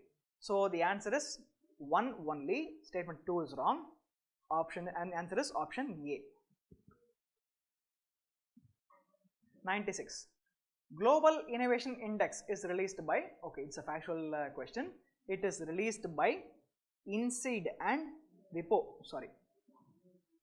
It is released by INSEAD and WIPO, World Intellectual Property Organization. It's a fact-based question. Please remember this. Option D is the answer. 97. With respect to Public Financial Management System, PFMS, consider the following statements. It is implemented by Controller General of Accounts. The statement is correct. PFMS is used for DBT, Direct Benefit Transfer, under MGNREGA, NREGA. That is also correct. It provides platform for efficient management of funds through tracking of funds and real-time reporting of expenditure. That is also correct. All three statements are correct. The answer is 1, 2 and 3. Option D, 1, 2 and 3. 98. Consider the following statements regarding pet coke. Pet coke is actually a byproduct of oil refinery. and US is the largest manufacturer of pet coke, and India is the largest consumer of pet coke. It used to be China, but now India is the largest consumer of pet coke because pet coke is cheaper than coal. And first statement says India is the largest consumer of pet coke, which as I just told, which is correct. And pet coke emits more greenhouse gases than coal. That is also correct. They emit 10 times more amount of greenhouse gases than coal. But simply because it is cheap, we buy them. It has so much of sulfur in them, which releases, of course, sulfur dioxide and other sulfur oxide group gases, which is very harmful for health as well as harmful for the global climate itself. So both statements are correct. The answer is C, both 1 and 2. 99. Consider the following statements with respect to Chilika Lake. This Chilika Lake is present in Odisha, the state of Odisha. It is Asia's largest brackish water lagoon located in coastal Odisha. The statement is correct.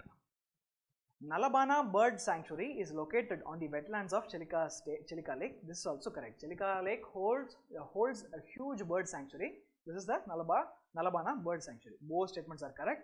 Once again, the answer is both 1 and 2, option C.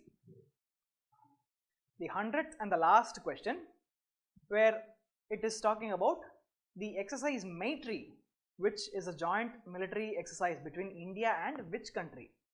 Maitri, it is a fact-based question. It is not Australian, it is not Japanese, it is not Myanmarese, it is Thailand. That is the answer. So, with this we have come to the end of discussion for the test 3. I hope you have sat through the discussion and you have gained a lot of input from what has been discussed, and hopefully you have scored well. If not, it is not a big deal. You can always score better the next time. So learn from the mistakes which have been committed in this test, and it is only as our director said, Israel sir said, 50% of the work is only completed once you finish the test. The remaining 50% starts after the test, when you will have to learn from the mistakes of this test and ensure that it does not happen again in the next test. So with this, I will wrap up. Thank you. Have a good day.